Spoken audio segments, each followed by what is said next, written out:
राधा रानी की जय। पार्वती पते हर हर महादेव। सिया बल रामचंद्र की जय। पवन सुत हनुमान की जय। सद्गुरु महाराज की जय। हरे राम राम राम हरे हरे, हरे कृष्ण कृष्ण कृष्ण हरे हरे, हरे राम राम राम हरे हरे, हरे कृष्ण कृष्ण कृष्ण हरे हरे। श्री जयते सुंदरदो देवो यत्पादपङ्कज स्मरणं वासर्मणिरीवं तामसराशि नाशं विघ्नं। या कुंदे तुषारहारधवला या शुभ्रवस्त्रारुता, या वीणावरदण्डमण्डितकरा, या श्वेतपद्मासना, या ब्रह्मच्युतशङ्करा प्रभुवते वीरदैवी सदा वन्दिता, सा मां पातु सरस्वते भगवते निःशेषजाड्यापः। मूकं करोति वाचालं पङ्गुलङ्घयेते गिरिं, यत्कृपातमवन्दे परमानन्दमाधवम्।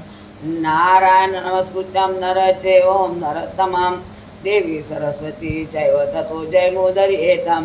वसुदेवसुतं देवं कंसचाणूरमर्दनं, देवकी परमानन्दं कृष्णं वन्दे जगद्गुरु। गुरुवर ब्रह्मा गुरुवर विष्णु गुरुदेवो महेश्वरः, गुरु साक्षात् परब्रह्म तस्मै श्री गुरवे नमः, तस्मै श्री गुरवे नमः। गोपाल कृष्ण भगवान की जय। ओम नमो भगवते वासुदेवाय।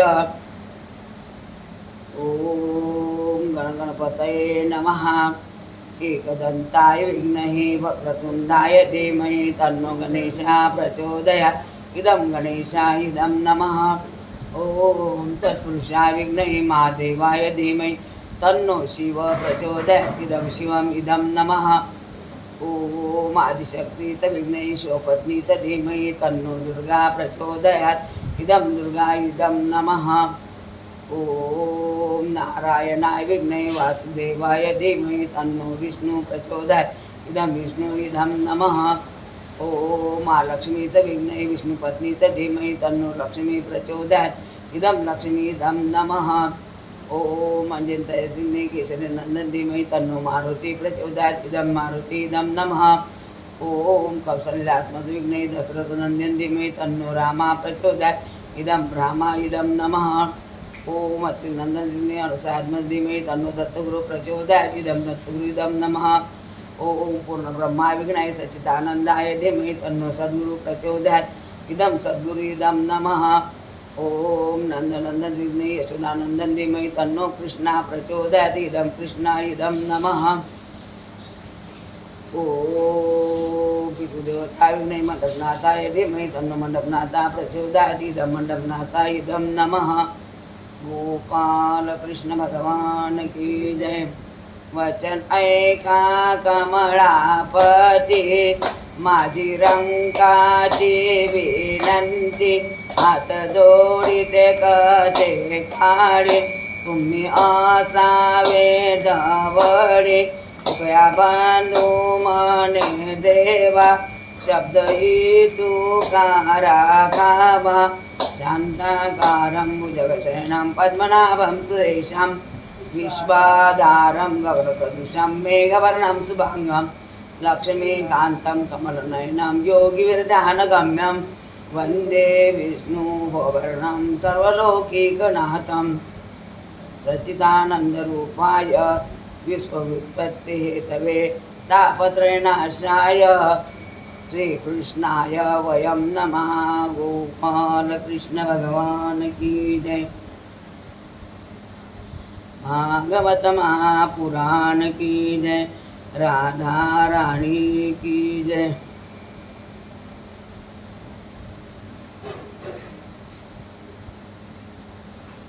न चोरहार्या न च राजहार्यं, न भ्रांतो न भाजा न च भारकारी, अव्ययकृते वर्षतेव नित्य विद्याधन सर्वधन प्रधानम्, ईशान विद्यान तपोन दानं, सापि शैलन गुणो न धर्म, हे मृत्युलोके भूभारभूता मनुष्यरूपेण मृगच्छरन्ति विद्याविदाय धनमदाय खलस्य शक्ति परपीडनाय साधुस्तु सर्वविपरीतमेतत् ज्ञानाय दानाय च रक्षणाय प्रथमे निर्जितो विद्या द्वितीय निर्जित धनं तृतीय निर्जित पुण्य चतुर्थे की करिष्यसि धनानि भूयो पशवत्स गोष्ठे भार्या गृह द्वारे जना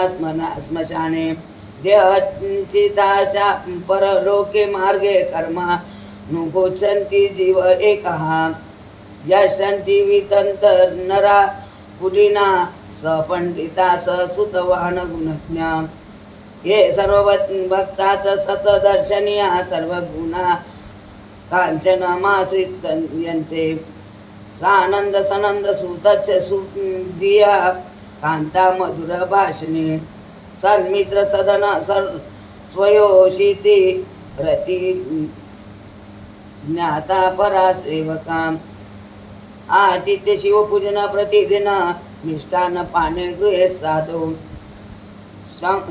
संगम उपासते हि सतत धन्य गृहाश्रम रोषन्ति शिवसवारे सदन पंकारुतांगण शय्यादंसवती च वृक्ष मशन धूमेन पूर्ण गृहं भार्या निष्ठुरभाषणे प्रभुरविग्रशी हृदयेन पूर्ण सदा स्नानशीतत शीतलवारिणाहि सतत धिक्य धिक्य गृहाश्रमः शैले शैलेन माणिक्य मोते के गजे गजे साधवो नहि सर्वत्र चंदन वने वने उदयमेनहि सिद्ध्यांते कार्याणि च मनोरथे नहि सुपत्य सिंहस्य विशान्ति मुखो मृगः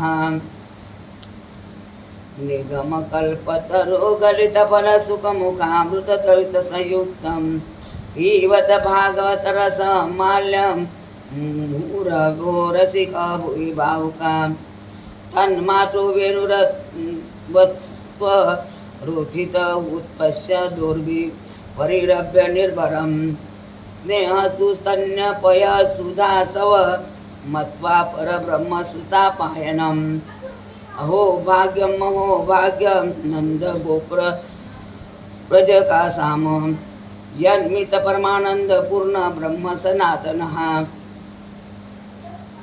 बिभ्रव वेणु जटपठर ते शृंग केत्रेण कठो वामे पाणिमसृ कवलं तत्फलं न्यूट्रलिषु तिष्ठन्ति मध्ये स्वपरिसुः हासयन् निर्भरं स्वये स्वर्गलोके निमिषे बुभुजे यज्ञ भूगो बालकेली गोपाल कृष्ण भगवान की जय भागवत महापुराण की जय।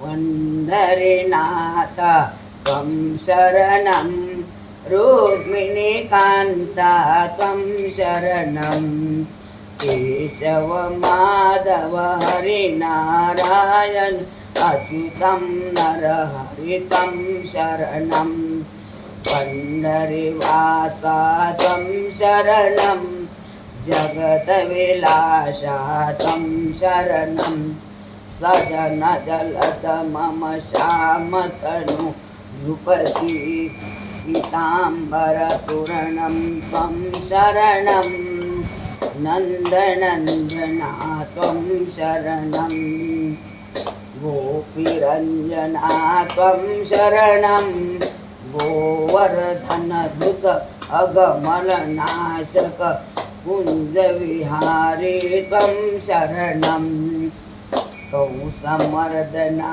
त्वं शरणं पतितपावना त्वं शरणं राधाधर मुरलीधर मुनिजनमानसहंसं तव त्वं शरणं जानकी जीवन त्वं शरणं रघुकुलभूषण त्वं शरणं आदिजन मुनिजन रक्षक माधव दशकन्दनाशकं त्वं शरणं मायातीता त्वं शरणं विमलचरिता त्वं शरणं दीनजन उद्धारो परमभक्तप्रिय बहुविधदेशा त्वं शरणम् अनाथनाथा त्वं शरणं परमपवित्रं तं शरणं ध्रुवकलिकर श्रीकुण्डलिकमुनिवरदायक तं शरणं जगद्व्यापका तं शरणं सौम्यदायका तं शरणं समचरणनतदासदुनुवित पालय विठ्ठल तं शरणं पंढरीनाथा तं शरणं रुक्मिणीकान्ता तं शरणं गोपाल कृष्ण भगवान की जय भागवत महापुराण की जय राधा रानी की जय श्री गणेशाय नमः श्री गोपाल कृष्णाय नमः श्री सरस्वते नमः माता पिताभ्यो नमः पितर देवताभ्यो नमो नमः गोपाल कृष्ण भगवान की जय भागवत महापुराण की जय। आता परीक्षिती राजाला सुख मुनी भागवत सांगत होते होता होता कथेचा 7वा दिवस आला। जेव्हा जेव्हा सुख मुनी भागवत सांगत होते तेव्हा तेव्हा परीक्षित राजाचं संसारावरची आस्था कमी झाली, देवाकडे आस्था लागली आणि एकाग्र चित्तानं श्रीकृष्ण लीला श्रवण केल्यामुळे परीक्षित राजाला आता समाधी लागावर आली। जेव्हा तीर्थावरून घरी आले तेव्हा श्रीकृष्ण परमात्मा त्यांना कळलं होतं की आता आपलं अवतार कार्य संपत आलेलं आहे, म्हणून सगळ्यांशी ते आता थोडे अलिप्तच राहत होते। एक दिवस त्या गावामध्ये द्वारकेमध्ये श्रीकृष्ण परमात्मा शांततेनं बसलेले असताना कळलं आता आपलं तर अवतार कार्य संपलं, पण जेही लोक असतील चिडीपासून मुंगीपासून हत्तीपासून पुरुषापासून जनावर किडे कुटकुल 84 लक्ष जीव आहेत, आपण यांना खाऊ घातलं। सगळं तयार करणं ब्रह्मदेवाकडे होतं, पण खाऊ पिऊ घालणारे विष्णू परमात्मा आहेत आणि विष्णू परमात्माचा अवतार श्रीकृष्ण परमात्मा होते। आता विचार केला आपण गेल्यानंतर यांचं कसं व्हावं, ऋषी मुनी आहेत यांचं कसं व्हावं, म्हणून देवानं आता नवनारायणाला बोलावलं। प्रत्येकाला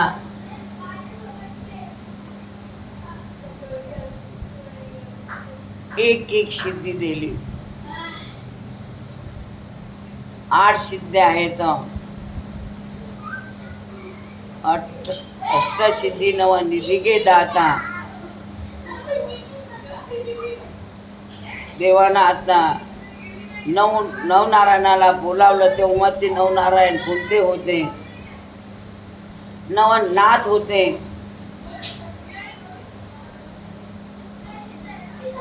8 जणांना सिद्ध्या दिल्या, पण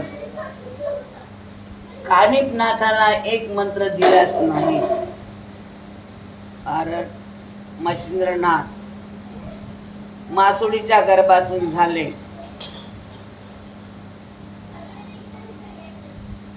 तेव्हा त्यांना जन्म झाल्याबरोबर शिवशंकराचं दर्शन झालं. शिवशंकरांनी त्यांना सांगितलं की मग तुला आता या जगात राहावं लागते, जगाचा उद्धार करावा लागते. मग त्यांनी सांगितलं हे ज्ञान कुठून मिळेल. तेव्हा सांगितलं अत्रि ऋषीच्या पत्नीच्या हातातून दत्तात्रयाचा जन्म होईल आणि ते दत्तात्रय तुम्हाला 9 जणांना विद्या देतील. ती विद्या आता तुम्हाला जगात चालवायची आहे. तेव्हा नारद मुनी गेले. ब्रह्मा विष्णू सदाशिव बसलेले होते. नारद मुनी म्हटले काय तुमच्या पत्न्या आणि काय अत्रि ऋषीची पत्नी आहे.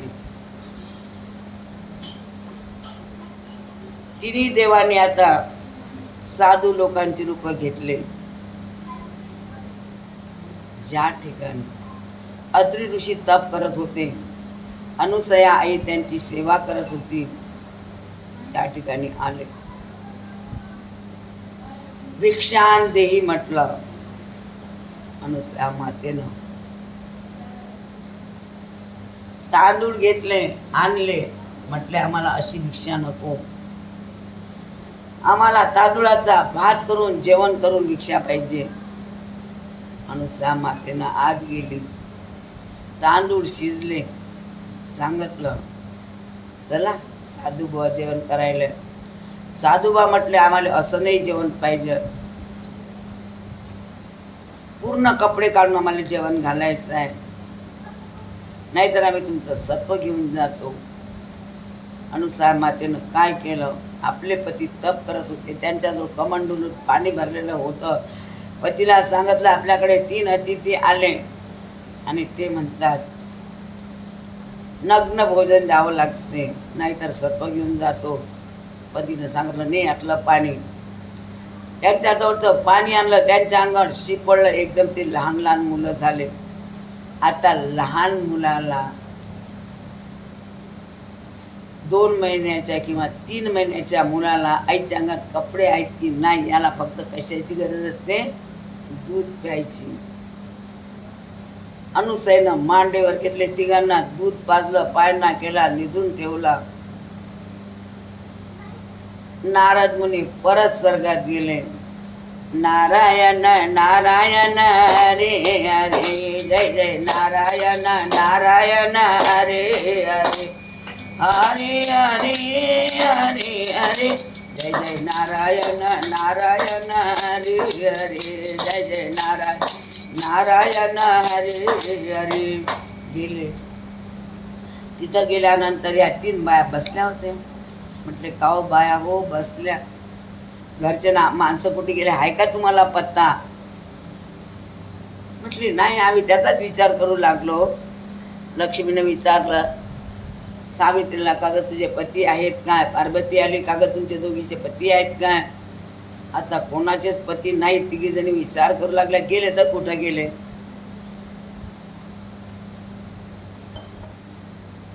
नारद म्हटले मृत्यू लोकामध्ये अनुसया नावाची सती आहे, तिथं तुमचे पती आहेत.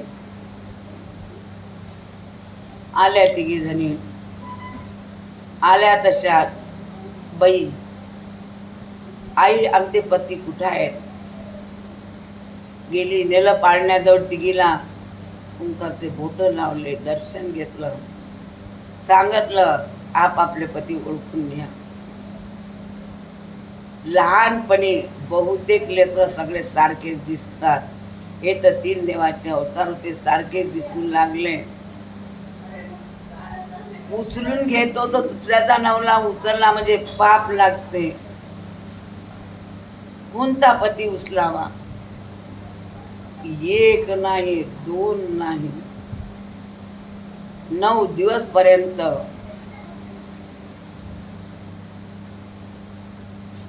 तिघी जणी उभ्या राहिल्या, पण एकही ओळखू शकली नाही. शेवटी अनुसयेला शरण गेल्या. म्हणून 1 वर्षामध्ये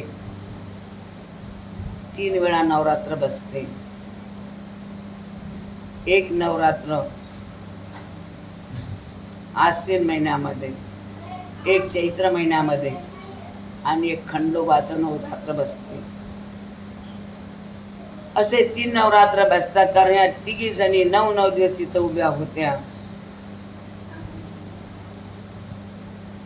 शेवटी शरण गेल्या, आई आमचे पती आम्हाला ओळखून द्या. परत गेली, आपल्या पतीच्या कमंडलूला पाणी आणलं. पाणी टाकल्याबरोबर ब्रह्मा, विष्णू, सदाशिव जसेच्या तसेच झाले. पाळण्यातून उतरल्या बरोबर जी बाई सती असते, पतिव्रता असते, ती बाई देवाला सुद्धा नतमस्तक व्हायला लावते. सांगितलं काय मागायचं ते मागून घ्या, काय हरकत नाही, तुम्हाला द्यायचं ते द्या. तेव्हा तिन्ही देवानी अनुसयेच्या हातावर पाणी सोडलं आणि दत्तात्रयाचा जन्म झाला. गोपाल कृष्ण भगवान की जय. हेच दत्तात्रय आता अवधूत पृथ्वीवर भ्रमण करू लागले. भ्रमण करताना त्यांनी बाबाचा तर आशीर्वाद घेतलाच होता, पण अनेक लोकांना 24 लोकांना गुरु केलं. गुरु केलं म्हणजे काय? त्यांच्याकडे गेले काय? त्यांचं दर्शन घेतलं काय? त्यांनी डोक्यावर कपडा टाकला काय? मंत्र दिला काय? नाही. माणसाच्या जीवनामध्ये असं आहे, जिथं जिथं आपण आपल्यातला एक दुर्गुण गमावून सद्गुण जर घेत असू, त्या ठिकाणी ते आपले गुरुच होतात. उठता बसता चालता बोलता आपल्याला देवाचे सद्गुण आठवायचे असतात आणि आपल्याला सुद्धा सत्कर्म करायचे असतात. दत्तात्रय महाराजानं भिंगोटीला गुरु केलं.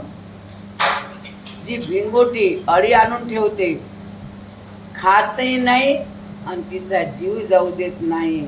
आल्या गेला तिला एक टोचकने मारते. ही जी घरातली आणून ठेवलेली अळी असते, तिला असं वाटते भिंगोटी येईन काय, मला चावीन काय, भिंगोटी येईन काय, सारखा ध्यास करत असते. ज्याप्रमाणे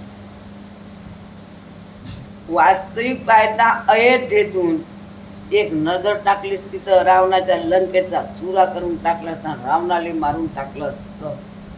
पण नाही, ज्या यवनीत जन्माला आलो त्याचे कर्तव्य कराच लागले, म्हणून राम प्रभू वनवासात गेले.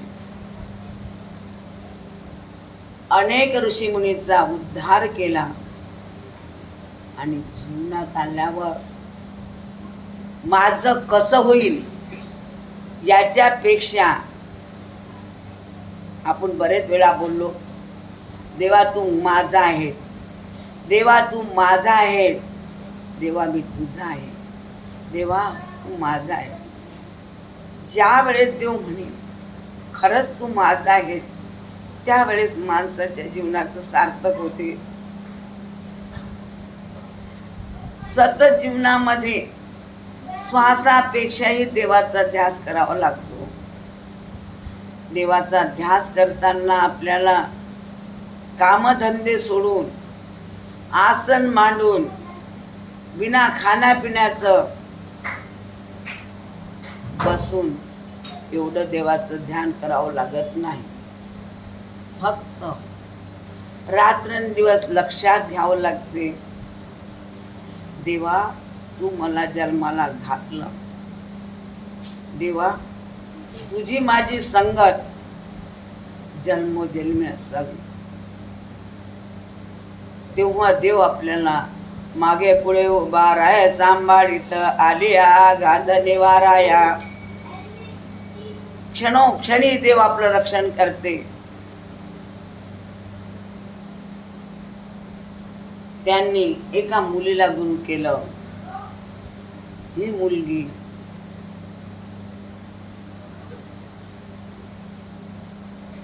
पाहुणे आले, बाबा घरी नाहीत, आई घरी नाहीत, साधारण घर होतं. हिला वाटलं बाबा आई शेतातून आले, या पाहुण्याची सरबराई करतील, त्यांना जेवण करतील, म्हणून तिच्या घरात साडी होत्या. तिनं आता त्या कांडायला घेतल्या, साडी कांडू लागले, हातातल्या बांगड्या खळ खळ वाजू लागल्या. तेव्हा तिनं बांगड्या फोडून टाकल्या. एक एकच बांगडी ठेवली, बिन बांगडीची राहिली नाही, आणि साडी काढल्या. दत्तात्रय महाराजाला कळलं.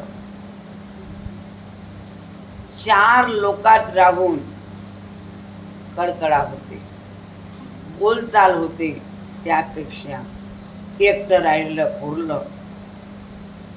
असे जिथं जिथं झाला तिथं तिथं अनुभव घेतला. 24 गुरु केले. शेवटी मच्छिंद्रनाथाची आणि दत्तात्रयाची भेट झाली. भेट झाल्यानंतर मच्छिंद्रनाथाला त्यांनी संजीवनी मंत्र दिला. हा संजीवनी मंत्र शिवशंकराने पार्वतीने विचारलं, म्हटले का हो देवा आम्हाला संजीवनी सांगा. म्हटले बघ हा मंत्र असा आहे, 6 कानावर पडला की ज्याच्याजवळ आहे पहिल्याजवळ त्याचा जाजोळा निघून जाते.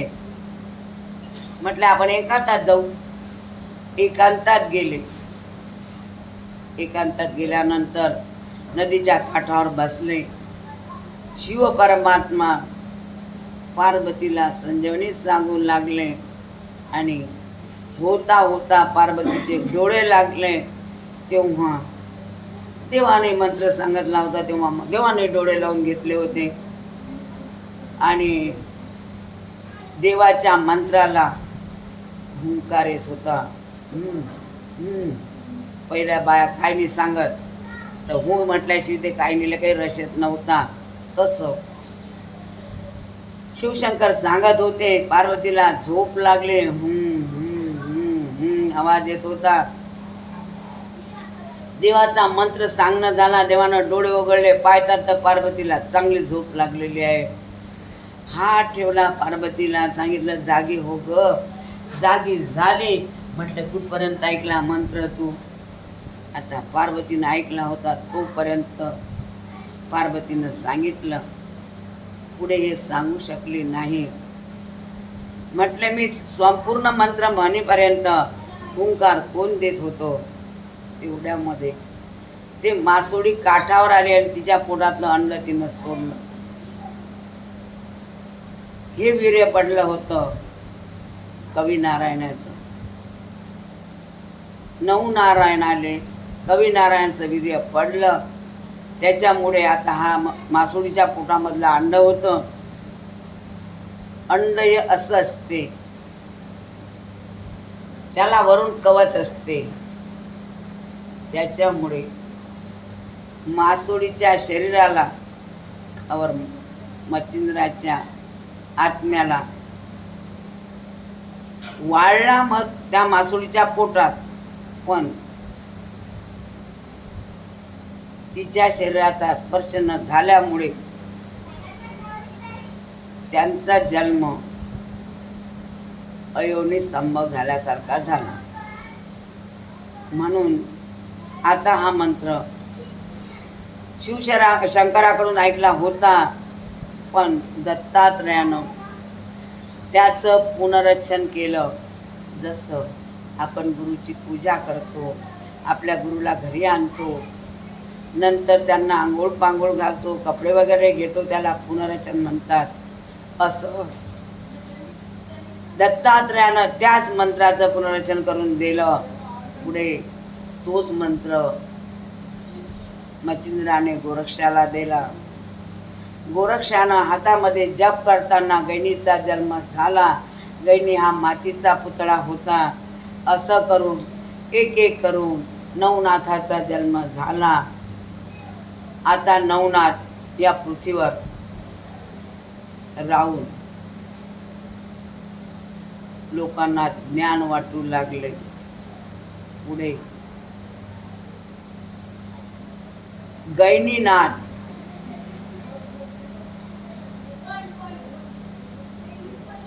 त्र्यंबकेश्वरला निवृत्तीनाथाला भेटले. तेच ज्ञान निवृत्तीनाथाने ज्ञानेश्वराला दिलं.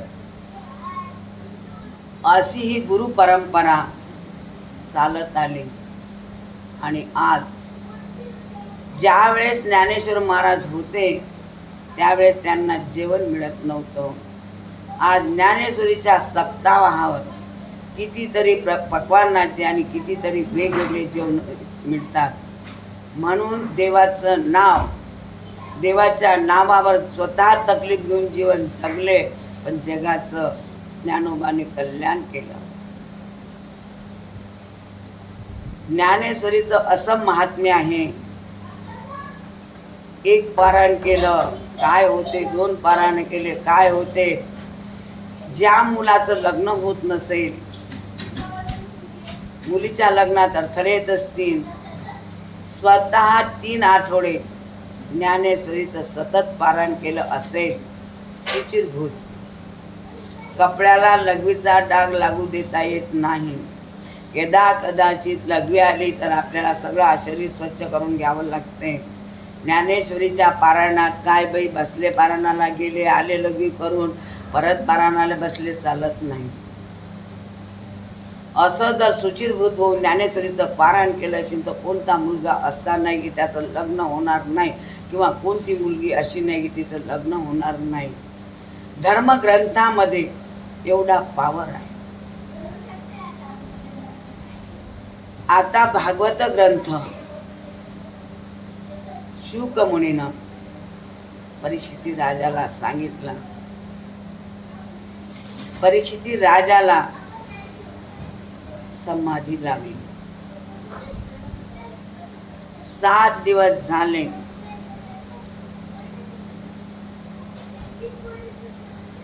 श्रीकृष्ण परमात्मा द्वारकेत होते, नवनाथाला ज्ञान दिलं. एक दिवस काय झालं, श्रीकृष्ण परमात्माचे नातू खेळत खेळत गेले. यांचा चेंडू उडाला आणि तो कुठं पडला. एका विहिरीत पाणी नव्हतं, त्या ठिकाणी पडला. गोपाल कृष्ण भगवान की जय. राधे राधे राधे राधे राधे राधे राधे राधे राधे राधे राधे राधे राधे राधे ओ राधे राधे राधे राधे राधे राधे राधे राधे राधे ओ राधे राधे राधे राधे राधे राधे राधे राधे राधे राधे राधे राधे राधे राधे राधे राधे राधे ओ राधे राधे राधे पेड़ बोले राधे राधे पंछी बोले राधे राधे पेड़ बोले राधे राधे पंछी बोले राधे राधे यमुना किनारे बोले राधे राधे ओ राधे राधे राधे यमुना किनारे बोले राधे राधे ओ राधे राधे राधे राधे राधे राधे राधे राधे राधे राधे राधे राधे राधे राधे राधे राधे राधे ओ राधे राधे राधे राधे राधे राधे राधे राधे राधे ओ राधे राधे राधे गया बोले राधे राधे बछड़े बोले राधे राधे गया बोले राधे राधे बछड़े बोले राधे राधे दूधों की धार बोले राधे राधे ओ राधे राधे राधे दूधों की धार बोले राधे राधे ओ राधे राधे राधे राधे राधे राधे राधे राधे राधे राधे राधे राधे राधे राधे राधे राधे राधे ओ राधे राधे राधे गोकुल बोले राधे राधे बरसाना बोले राधे राधे गोकुल बोले राधे राधे बरसाना बोले राधे राधे वृंदावन के कन कन बोले राधे राधे ओ राधे राधे राधे वृंदावन की कन कन बोले राधे राधे ओ राधे राधे राधे राधे राधे राधे राधे राधे राधे राधे राधे राधे राधे राधे राधे राधे राधे ओ राधे राधे राधे गोप बोले राधे राधे गोपी बोले राधे राधे गोप बोले राधे राधे गोपी बोले राधे राधे कान्हा की बंसी बोले राधे राधे ओ राधे राधे राधे कान्हा की बंसी बोले राधे राधे ओ राधे राधे राधे राधे राधे राधे राधे राधे राधे राधे राधे राधे राधे राधे राधे राधे राधे ओ राधे राधे राधे हम भी बोल राधे राधे आप भी बोलो राधे राधे हम भी बोल राधे राधे आप भी बोलो राधे राधे आके आनंद की बोलो राधे राधे ओ राधे राधे राधे आके आनंद की बोलो राधे राधे ओ राधे राधे राधे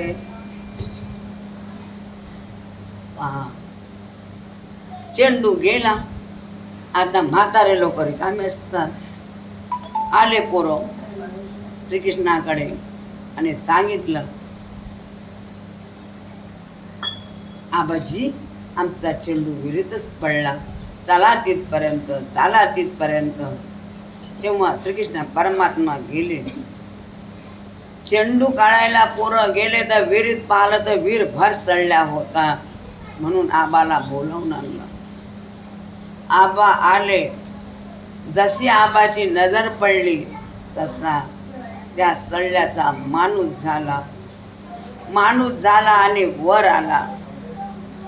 वर आल्यानंतर देवाचं दर्शन घेतलं. पोरं तिथंच उभे होते. म्हटले, का हो आबा, हा माणूस कसा काय झाला? तेव्हा श्रीकृष्ण परमात्मा म्हटले, थोडे बसा, याला आपण विचारू. देवाने विचारलं. देवाला काय माहीत नव्हतं, पण देवाने विचारलं, का हो महापुरुषा, तुम्ही कोण आहात? माझं दर्शन घेतलं. सांगितलं, देवा मी नृगराजा आहे. खूप श्रीमंत होतो. गोपाल कृष्ण भगवान की जय. राजा राम राम राम सीता राम राम राम. राजा राम राम राम सीता राम राम राम. सीता राम राम राम राजा राम राम राम. सीता राम राम राम राजा राम राम राजा राम राम राम. सीता राम राम राम राजा राम राम राम. मृगराजानं सांगितलं, भगवंता मी अगोदरल्या जन्मामध्ये मृगराजा होतो. दररोज 100 गाई अलंकारासह धान्यासह दान करत होतो. कित्येक दिवस माझं हे दानाचं सत्र चाललं. एक दिवस मी दान दिलेली गाय परत आली. रात्री सुटून आली माझ्या गाईच्या गोठ्यात. मी सकाळ झाली, दान द्यायला सुरुवात केलं. तेच गाय मी दुसऱ्या ब्राह्मणाला दिली. पहिल्या दिवशी ज्या ब्राह्मणाला गाय दिली होती तो धावत येऊ लागला. रस्त्यामध्ये दोघांची भेट झाली.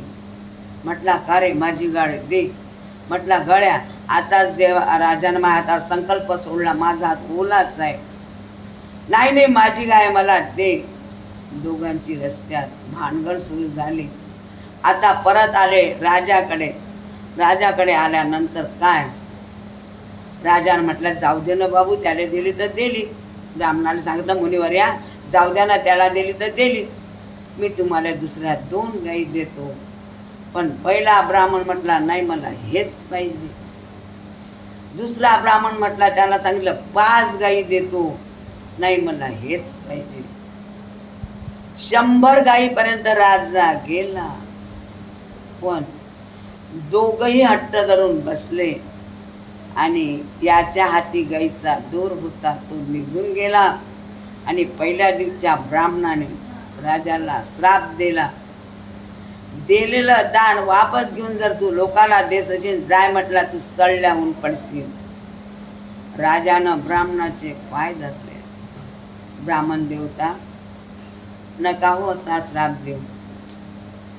म्हटलं आता तर हा श्राप तुला लागू झाला. ज्या वेळेस द्वापार युग येईल तिथं विष्णू परमात्मा अवतार घेतील. त्याची नजर तुझ्यावर पडल्याबरोबर तुझा उद्धार होईल. म्हणून देवा आज माझा उद्धार झाला. दर्शन घेतलं. मृगराजा आता स्वर्गात गेला. देवानं सांगितलं पोराईले वा बरं गळे हो या साधू संतांच्या जरा अंतर राहत जा. पोरं कायचे एकदा द्वारकेमध्ये संत लोक आले. जांबुवंतीचा मुलगा होता सांब. त्याला यांनी मुलगी केलं आणि सत्यभामेचा मुलगा त्याला नवरदेव केलं. दोघं भाऊ नवरदेव नवरी झाले आणि या सांबाच्या पोटाला खूप सारं कापड्याचं गाठोडं बांधलं. ऋषी लोकांकडे गेले. सांगितलं मुनिवर्या सांगा बरं आमच्या या बाईला काय होईल. तर मुनिवर्यानं ओळखलं हे कृत्रिम आहेत. ऋषीनं म्हटलं गळ्या याला मुलगा नाही होणार ना मुलगी नाही होणार. याला होईल मुसळ आणि ते मुसळ तुमच्या कुळाचाराचा नाश करील. आता एकदा नाही 2 वेळा देवाच्या कुळाला श्राप झाला. देवानं सांगितलं होतं साधू संतांच्या अंतर राहा. संत असे असतात शांत असतात पण काही संत असेही असतात. घरी आले त्याचं लुगडं सोडलं. लुगडं सोडल्याबरोबर त्यात मुसळ पडलं. ते मुसळ आता यांनी उगायलं बारीक केलं.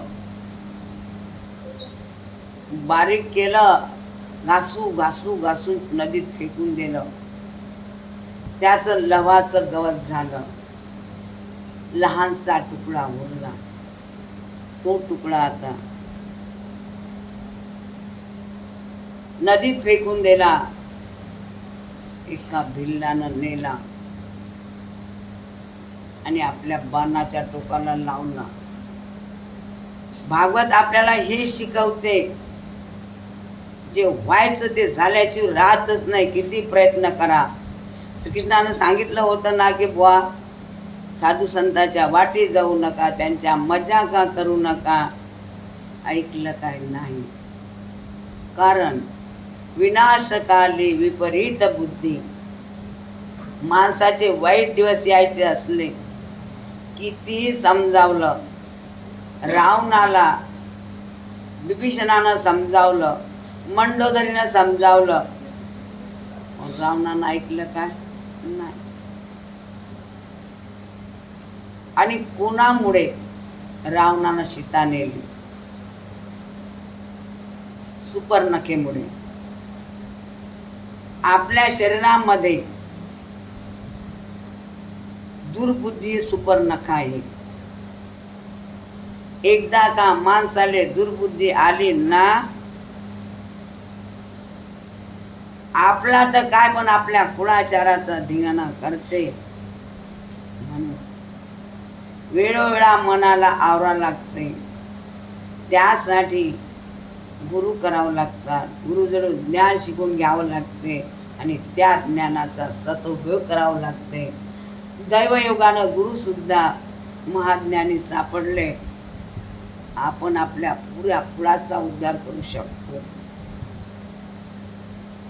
एकच माणूस कुळाचा उद्धार करू शकते आणि एकच माणूस पूर्ण कुळाला नरकात नेऊ शकते.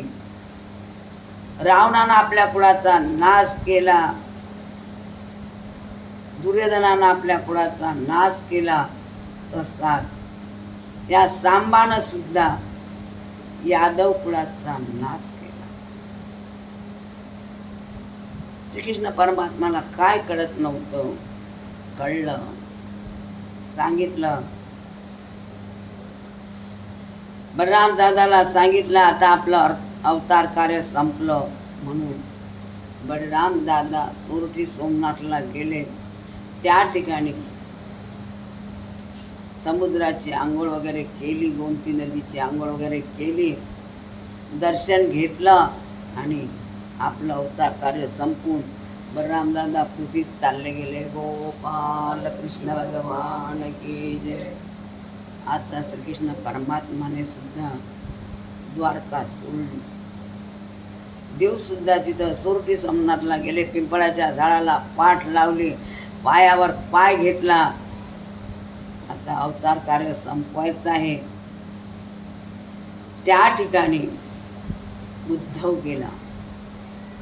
उद्धवाला सांगितलं, उद्धवा द्वारकेत जाय, 7 दिवसात द्वारका खाली करायला सांग. द्वारका पाण्यात डुबणार आहे. उद्धव गेला. उद्धवाची आणि अर्जुनाची भेट झाली. उद्धवाने अर्जुनाला सांगितलं. अर्जुन खया खया रडला. वसुदेव बाबाकडे गेला. म्हटले तुम्ही हस्तिनापूरला चला. इथल्या सगळ्या बाया हस्तिनापूरला घ्या. गोपाल कृष्ण भगवान की जय. राजा राम राम राम सीता राम राम राम. राजा राम राम राम सीता राम राम राम. सीता राम राम राम. राजा राम राम राम. सीता राम राम राम. राजा राम राम राम. राजा राम राम राम. सीता राम राम राम. राजा राम राम राम. अर्जुन म्हटला ठीक आहे. आणि हे जे द्वारकेतले पोरं होते यांनी आता सुरा नावाची दारू प्याली, यमुनेवर गेले. त्या ठिकाणी होता होता त्यांचे भांडण सुरू झाले आणि त्या मुसयाचं जे उगाळून टाकलं होतं त्याचं लवाचं गवत झालं. एकमेकाला मारू लागले. त्या ठिकाणी यांचा सगळा विध्वंस झाला. बाया होत्या त्यांना अर्जुनाने सोबत घेतलं. अर्जुन आता हस्तिनापुरात आले. धर्मराजानं बघितलं अर्जुन तर चांगला येत असते, आज अर्जुन असा कसा आला. अर्जुनाने धर्मराजाला बघितलं, डोळ्यातून अश्रू येऊ लागले. धर्मराजा म्हटले, अर्जुना काय झालं रे. तेव्हा अर्जुनाच्या तोंडातून बोल फुटत नव्हता, डोळ्यातले अश्रू कमी होत नव्हते. धर्मराजानं अर्जुनाला आपल्या हृदयाला लावलं. विचारू लागले काय झालं.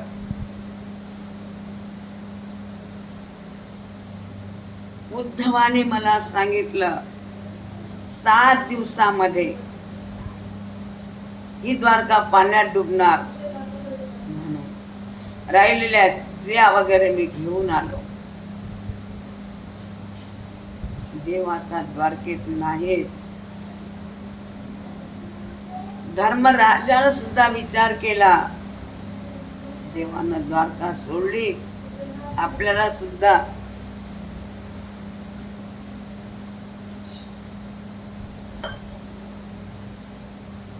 मृत्यूलोक सोडावं लागते म्हणून धर्मराजा आता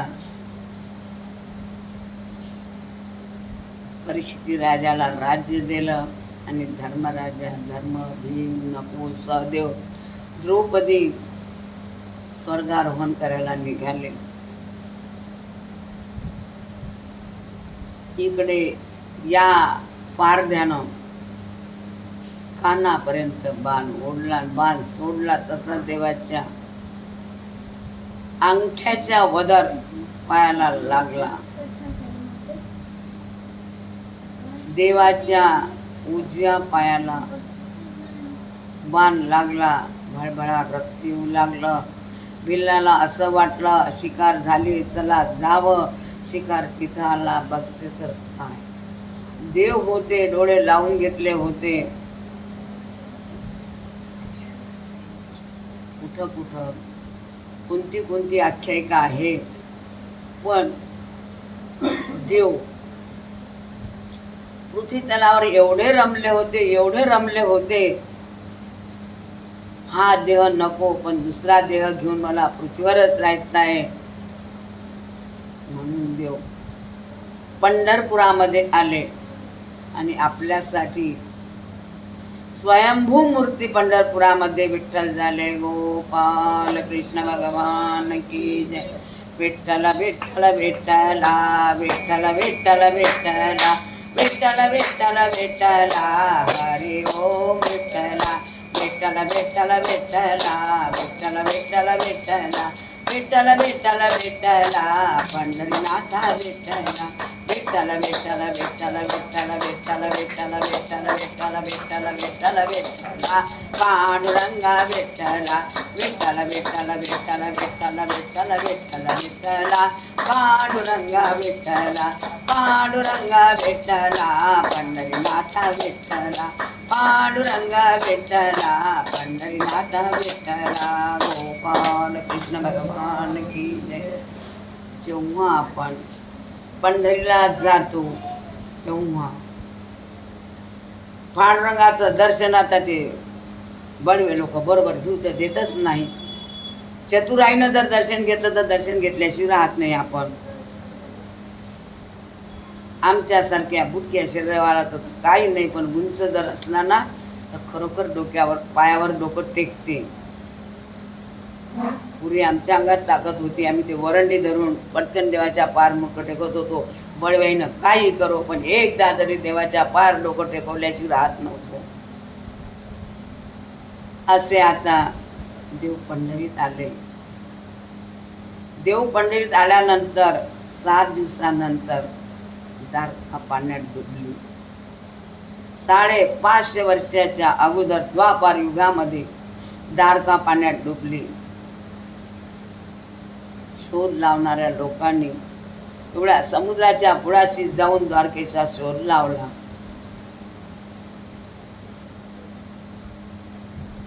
आता तिथं उद्धवाला का ठेवलं होतं?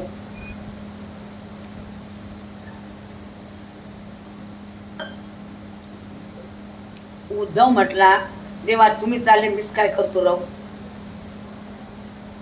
नाही रे, आमच्या माग आमचे पिंडदान करायचे आहेत. माणसाच्या जन्मात आल्यानंतर त्याचे पिंडदान व्हायलाच पाहिजे. पिंडदान केल्याशिवाय पिंडदेह मिळत नाही. म्हणून आपण म्हणा एखाद्या बाईला, काय बा तुला 2 पोरीस आहेत, काय करावं लागते पोरीचं आणि पोराचं?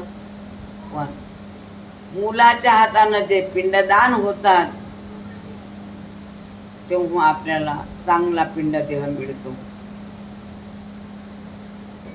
या ठिकाणी आता 7 दिवस कथेला झाले. तक्षकाला 7व्या दिवशी परीक्षित राजाला दंश करायचा होता. तक्षक निघाला.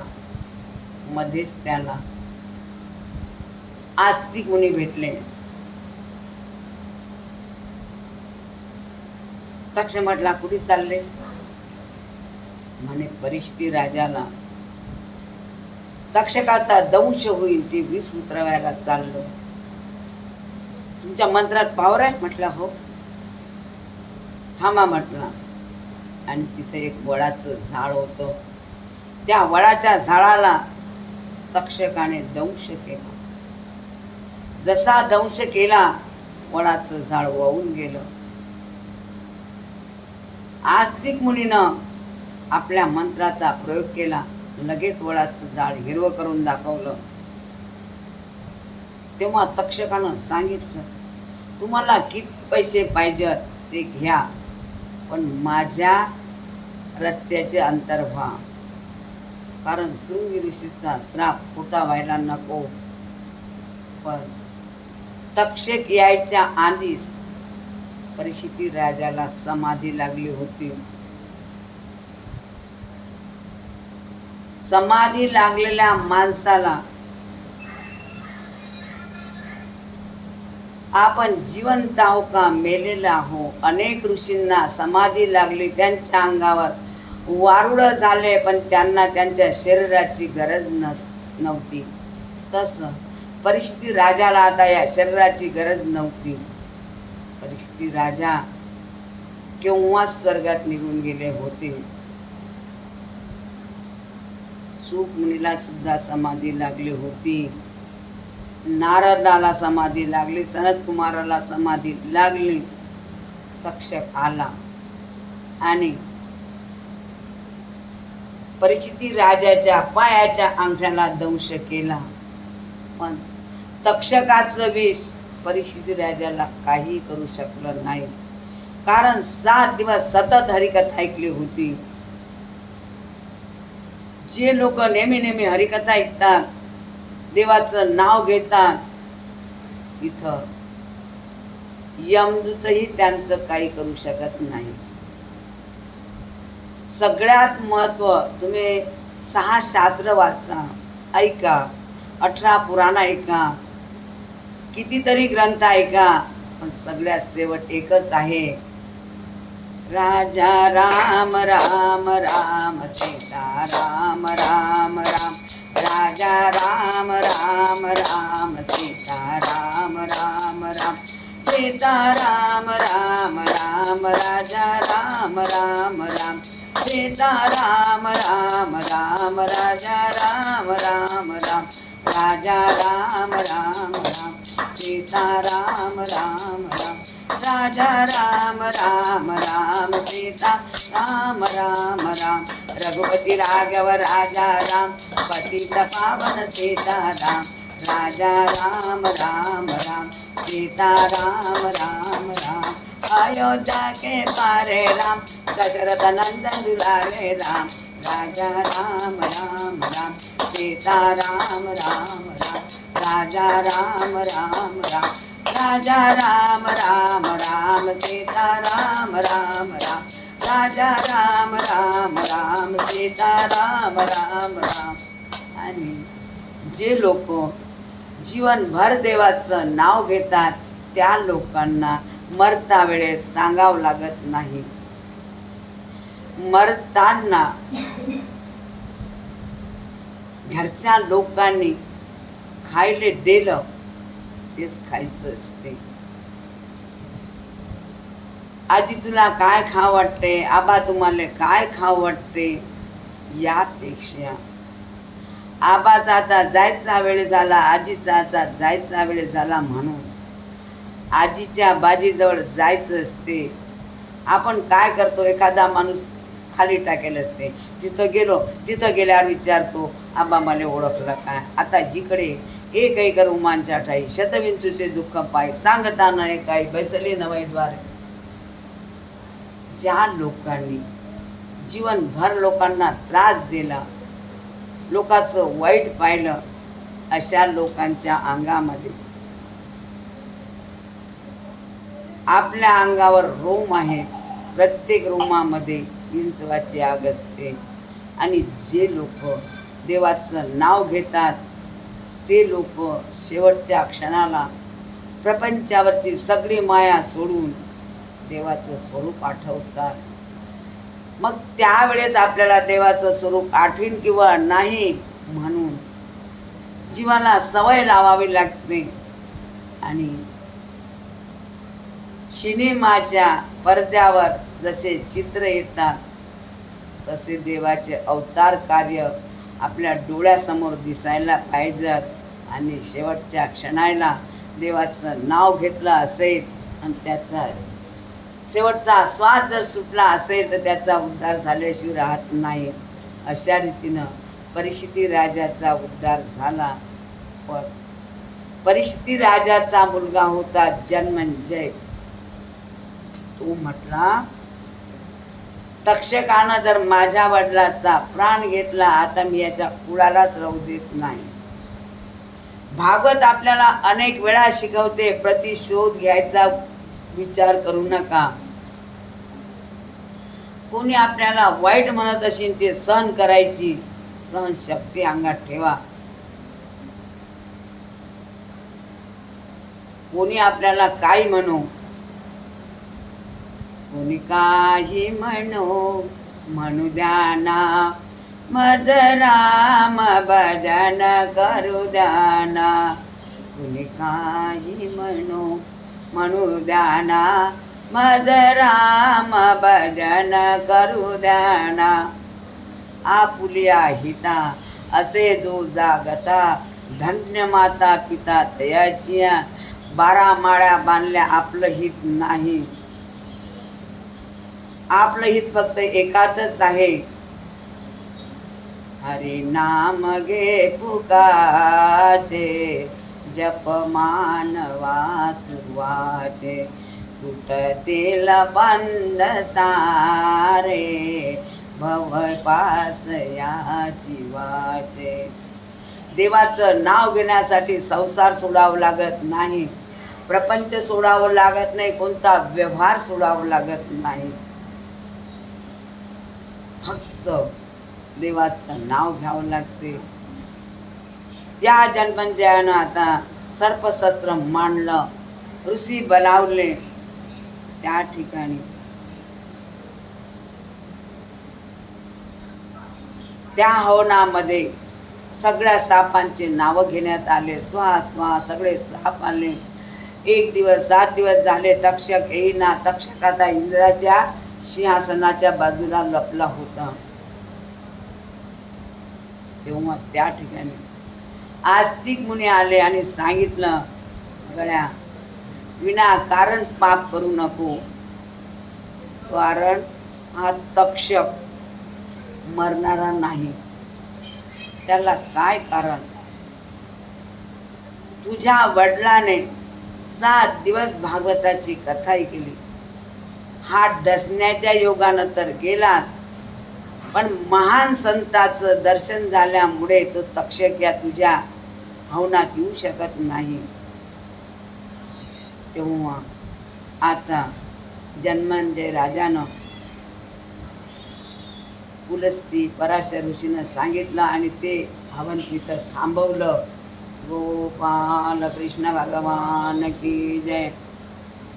अशा रीतीनं ही भागवताची कथा 7 दिवसामध्ये जशी झाली तशी वेळी वाकडी भगवंताच्या चरणावर नतमस्तक होऊन पूर्ण झाली. गोपाल कृष्ण भगवान की जय. आता सगळे पोरं बोला, अभ्यासाला बसले असतील त्याईले बोलवा, भाऊले बोलवा. आपल्याला भागवताचा शेवटचा श्लोक 3 वेळा म्हणायचा आहे आणि गीतेचा शेवटचा श्लोक 3 वेळा म्हणायचा आहे. एकही राहू देऊ नका. कोणाला झोप आली असेल तर झोप मोडून टाका. हो, झोप मोडून टाका.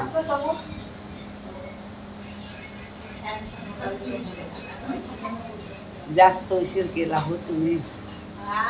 कथा झाल्यावर आले जास्त उशीर.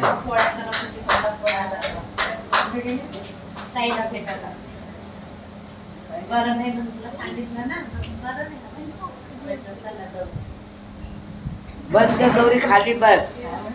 तो त्याला कळत नाही, तो वर बसला, तू खाली बस.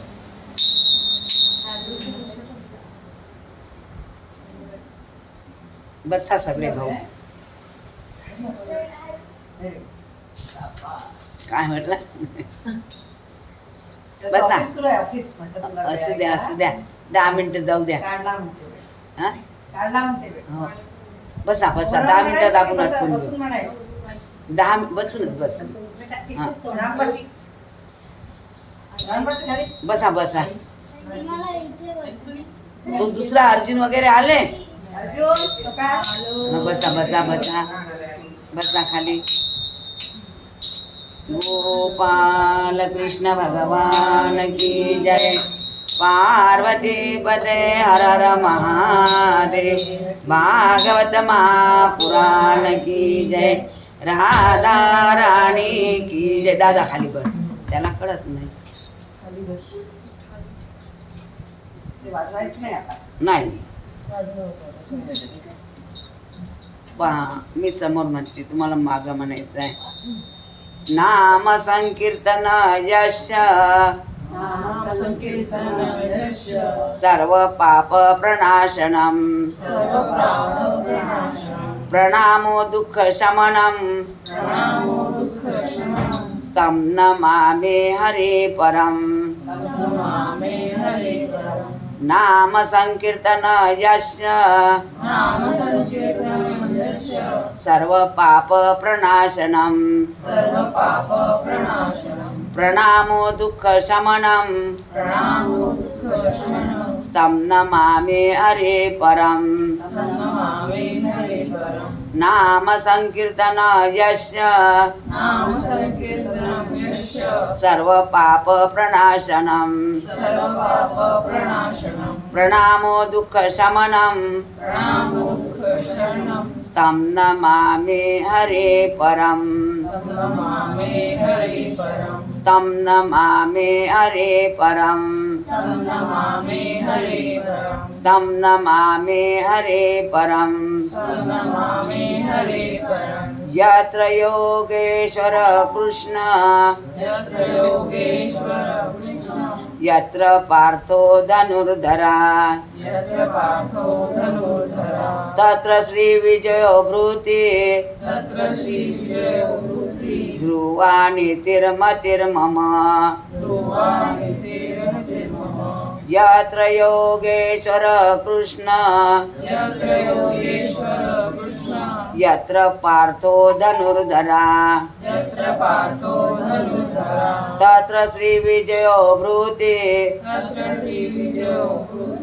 ध्रुवा नीतिर्मतिर्मम यत्र योगेश्वर कृष्ण यत्र पार्थो धनुर्धरा तत्र श्री विजयो भृति